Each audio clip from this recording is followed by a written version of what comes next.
India. मैं अविनाश त्रिपाठी आप सबकी सेवा में एक बार पुनः उपस्थित हुआ हूं।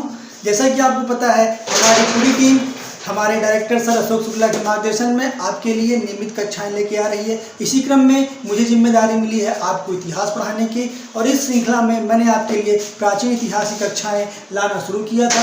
पिछले 2 वीडियो में मैंने क्रमशः पहले मैं आपको इतिहास से परिचय करवाया था, दूसरे में मैंने आपका पाठ्यक्रम और रणनीति से परिचय करवाया था, और आज प्रॉपर तीसरी क्लास में आपके लिए लेके आया हूँ, जिससे इतिहास की एक पारंपरिक शुरुआत हम आज से करने चल रहे हैं।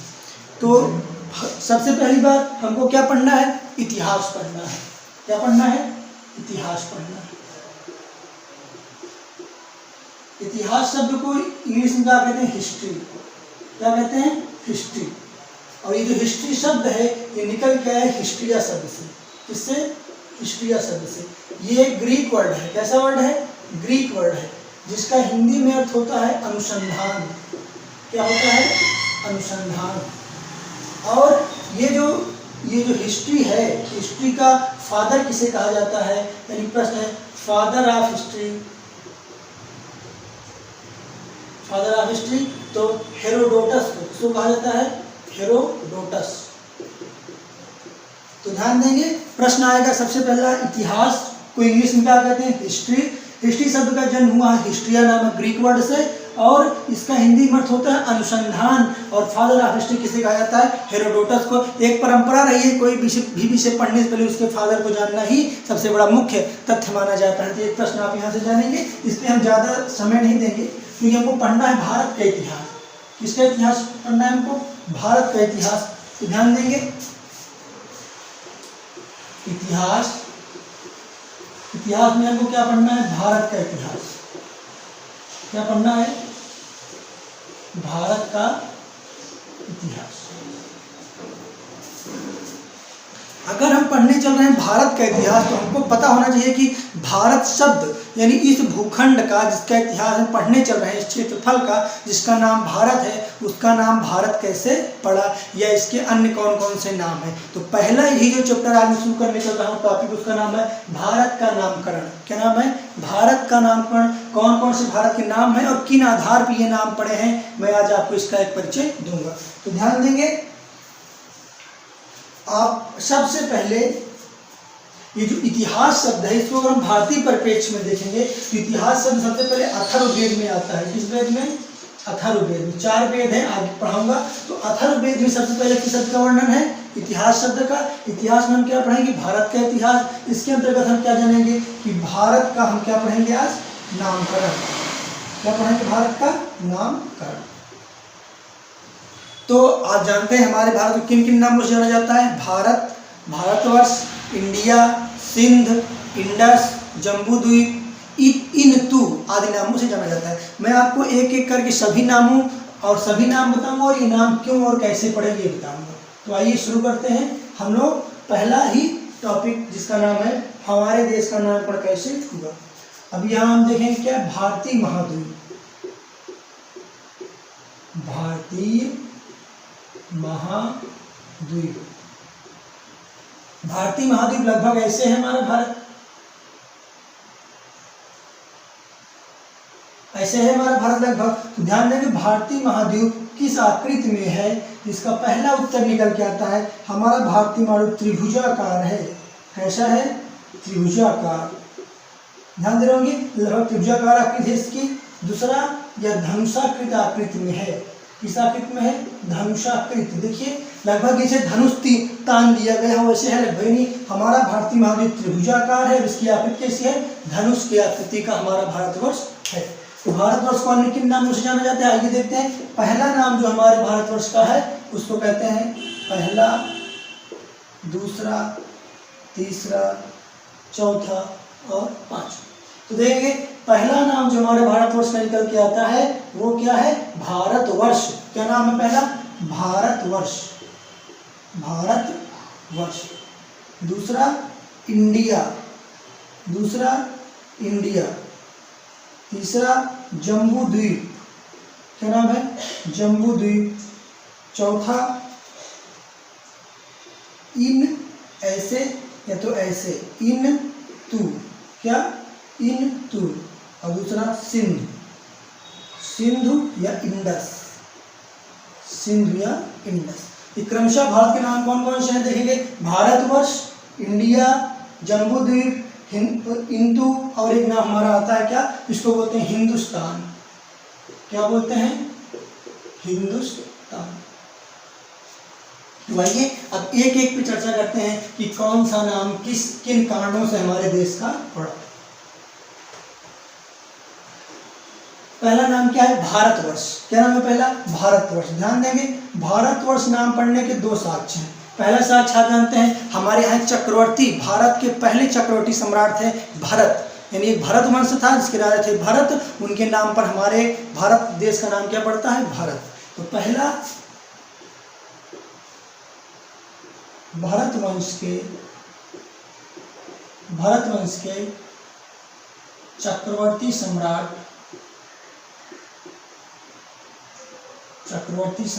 भारत के नाम पर, किसके नाम पर, भारतवर्ष के चक्रवर्ती सम्राट भरत के नाम पर हमारे देश का नाम भारत पड़ता है। ध्यान देंगे, इनका साम्राज्य जो था वो जमुना और सरस्वती नदी के मध्य में था। आगे मैं इसको आपको बताऊंगा।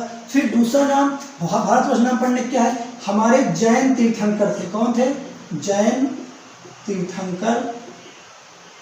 तीर्थंकर क्या होते हैं, जैसे कि बौद्धों में भिक्षु कहा जाता है, हमारे में बाबा सन्यासी कहा जाता है, वैसे एक क्रम से जो जैन धर्म के धर्मगुरु हुए हैं उनको क्रमशः तीर्थंकर कहते हैं। कुल 24 तीर्थंकर हुए थे। तो जैन तीर्थंकर जो थे, प्रथम जैन तीर्थंकर कौन थे, प्रथम जैन तीर्थंकर, उनका नाम था ऋषभदेव।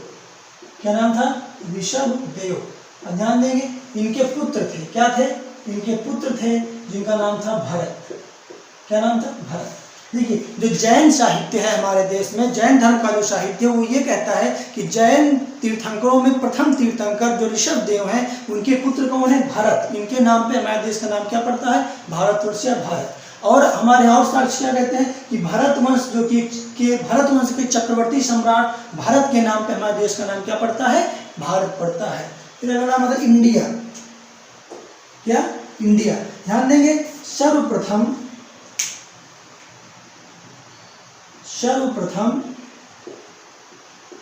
यूनानियों ने, किसने, सर्वप्रथम यूनानियों ने इंडिया शब्द कहा। क्या कहा, इंडिया। सर्वप्रथम इंडिया शब्द से किसने हमारे देश को सम्मिलित किया, यूनानियों ने। तो हमारे देश का नाम इंडिया किनके आधार पर पड़ा, यूनानियों के आधार पर पड़ा। यहाँ पे जो बात जानने लायक है वो ये है कि इंडिया शब्द जो हमको मिलता है यह यूनानियों ने सबसे पहले कहा, लेकिन आगे चल के दो ऐसे व्यक्तित्व हैं जिनके लेखों में हमको इंडिया शब्द मिलता है। उनमें से पहले हैं हेरोडोटस। कौन है, हेरोडोटस। और दूसरे हैं मेगास्थनीज। दूसरे कौन है, मेगास्थनीज। ये दो ऐसे व्यक्ति हैं जिन्होंने अपनी लेखों में, अपनी पुस्तकों में, अपने विवरणों में इंडिया शब्द का वर्णन किया है। ध्यान देंगे, हेरोडोटस को फादर ऑफ हिस्ट्री कहा जाता है, इन्होंने सर्वप्रथम इंडिया शब्द का वर्णन किया। फिर मेगास्थनीज ने। दोनों के इंडिया में अंतर है, बेसिक अंतर है। चूंकि हेरोडोटस ने भी इंडिया कहा और मेगास्थनीज ने भी इंडिया कहा, दोनों के इंडिया में क्या अंतर है, तो जो हेरोडोटस का जो इंडिया है वो सिर्फ सिंधु नदी कहाँ बहती है, वो क्या कहते हैं, पाकिस्तान और जम्मू कश्मीर के बीच में बहती है। तो सिंधु नदी के आसपास का जो डेल्टाई क्षेत्र है, यानी सिंधु नदी के आसपास का जो क्षेत्र है, उसको उन्होंने क्या कहा है, इंडिया कहा है। तो हेरोडोटस का इंडिया क्या है, सिंधु नदी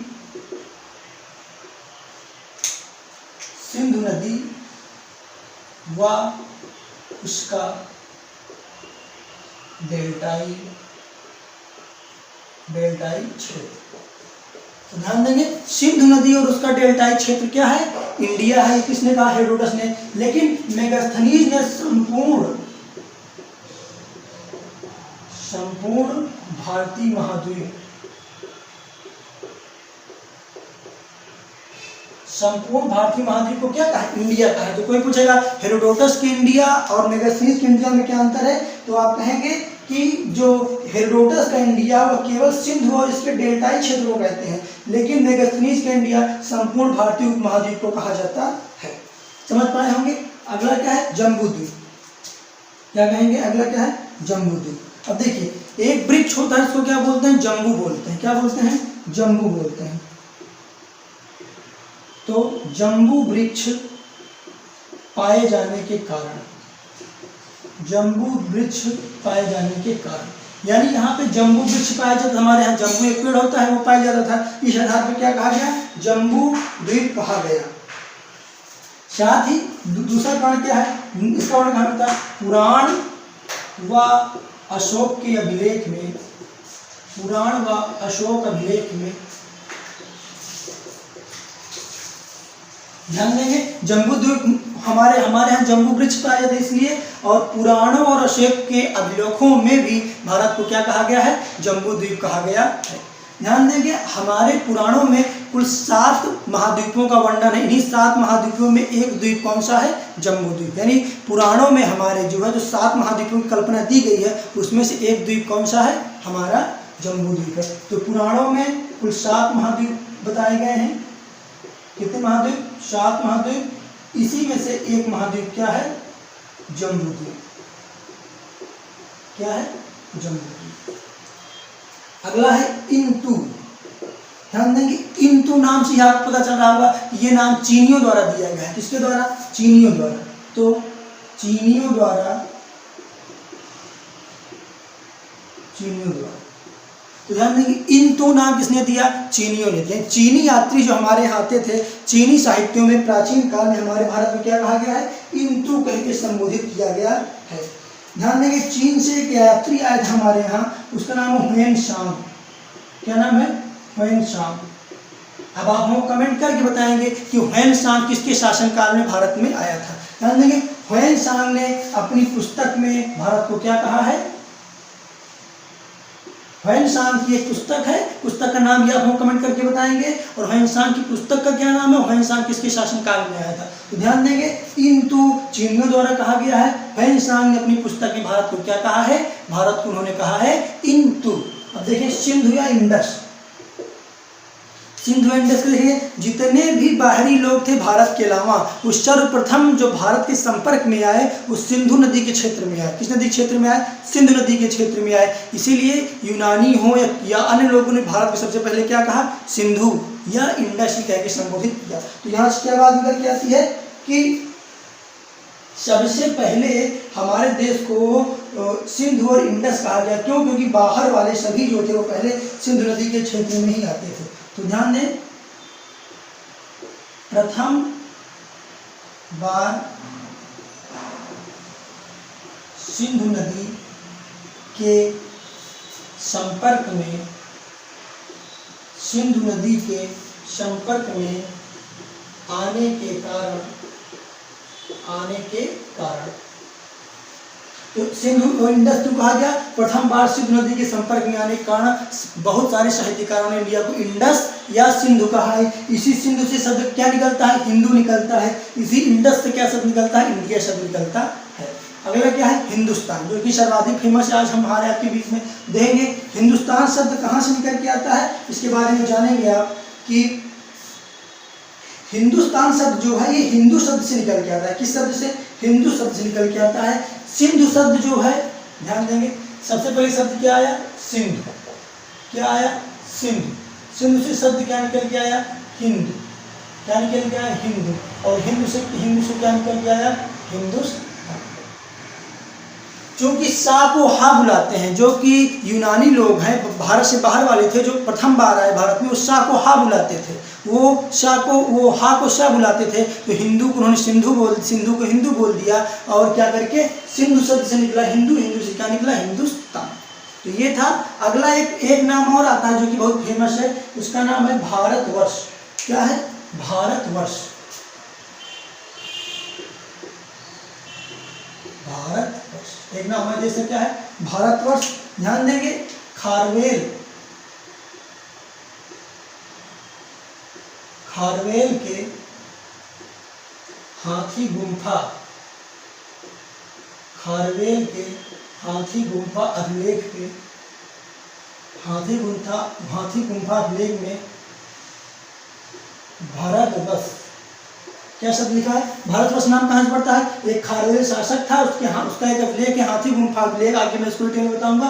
उसके अभिलेख में सबसे पहले शब्द क्या मिलता है, भारतवर्ष। कौन सा, भारतवर्ष। ये प्राकृत भाषा का शब्द है। किस भाषा का, प्राकृत भाषा का शब्द है। और यही से शब्द निकल के आता है, भारतवर्ष निकल के आ जाता है।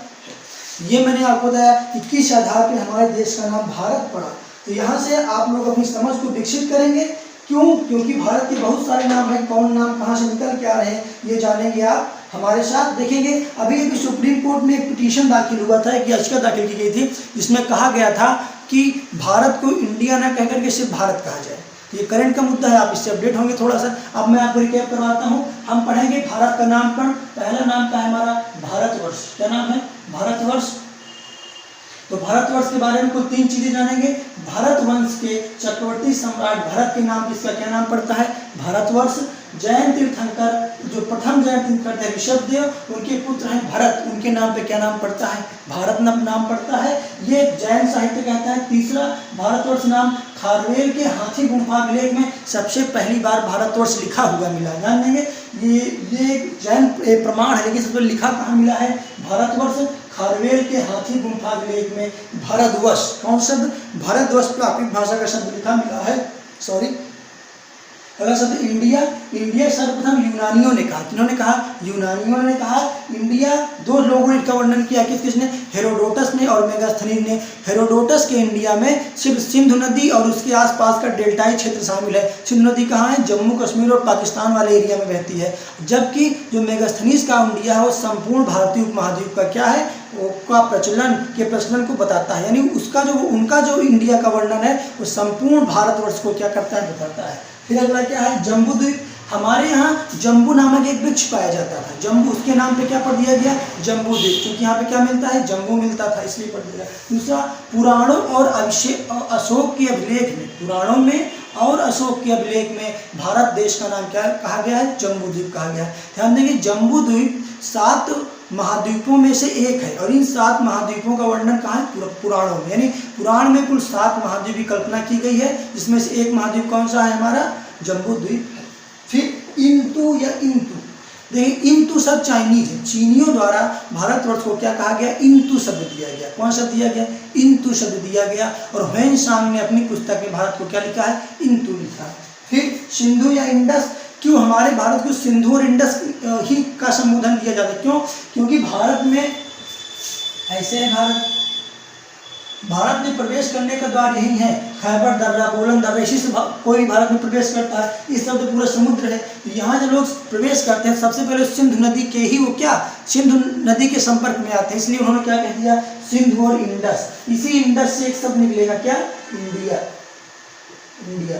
उसी सिंधु से क्या निकलेगा? हिंदू। क्या निकलेगा? हिंदू। फिर क्या अगला शब्द क्या है? हिंदुस्तान। क्योंकि यह हिंदू, यहाँ पे हिंदू होता है, हिंदू धर्म परंपरा के लोग ज्यादा पाए जाते थे, इसलिए उसको हिंदुस्तान कहा गया। सिंधु नदी से क्या शब्द निकला? सिंधु के आसपास रहने वालों को क्या कहा गया? हिंदू कहा गया। और हिंदू शब्द से क्या निकला? हिंदुस्तान निकला।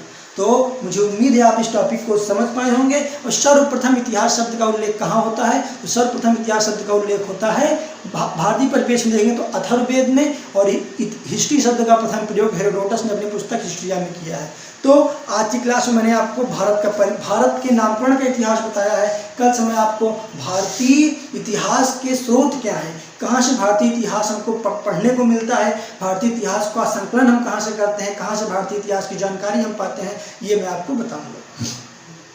आप देखेंगे समाज में एक मिथक बन गया है कि एक कहानी आप लोगों ने बचपन सुनते हैं होंगे, एक लाइन की हिस्ट्री ज्योग्राफी बड़ी बेवफा रात को रटे सुबह सफा। तो ऐसा नहीं करना है। ये कब नहीं होगा? जब आप तथ्यात्मक चीज़ों को के लिए अपनी समझ को विकसित करेंगे। अब आपसे कोई भी पूछेगा कि इंतु क्या है तो आप बोल पाएंगे ये चाइनीजों द्वारा दिया गया नामकरण है। ह्वेनसांग ने अपनी पुस्तक में इसका वर्णन किया। इंडिया आप यूनानियों ने दिया है। 2 लोगों का नाम लेंगे आप, हेरोडोटस और मेगास्थनीज, दोनों का आप अंतर बता पाएंगे। ये एसएससी और रेलवे का प्रश्न नहीं, थोड़ा बड़ी परीक्षाओं में से प्रश्न पूछे जाते हैं। तो मैं आपको वहाँ तक की पकड़ के ले चल रहा हूँ जहाँ तक कि आप बड़ी परीक्षाएं देने जाएं तब भी आपको कोई दिक्कत ना हो। तो आज का टॉपिक क्या है? भारत का नामकरण। कल मैं आपको बताऊंगा कि किस तरह भारत भारत के इतिहास की जानकारी हमको मिलती है। कौन कौन से इसके स्रोत हैं, कहाँ कहाँ से ये भारत की जानकारी का संकलन इतिहासकारों ने कहाँ कहाँ से किया है। आज हम जो पढ़ते हैं भारतीय इतिहास के बारे में, उसका प्रमाण क्या है, उसका साक्ष्य क्या है। अब हम नियमित वीडियो आपके लिए लेके आएंगे। आपसे मेरा विशेष अनुरोध है कि इस वीडियो को भारी मात्रा में शेयर करिए, जितने भी आपके साथी हों, मित्र हों, सबको भेजिए, ताकि भारी से भारी मात्रा में लोग आके जुड़े। मैं देखता हूँ वीडियो को देखते बहुत लोग हैं लेकिन लाइक्स नहीं करते, तो आप लोग प्लीज़ वीडियो को लाइक किया करिए। एक प्यारा सा कमेंट मेरे लिए जरूर दीजिए, मेरा पढ़ाया हुआ आपको कैसा लग रहा है हमको जरूर बताइए। तो मिलूंगा मैं आपसे अगली क्लास में भारत के ऐतिहासिक साक्ष्य, भारत की जानकारी के स्रोत नामक चैप्टर में। तब तक के लिए धन्यवाद। Good luck.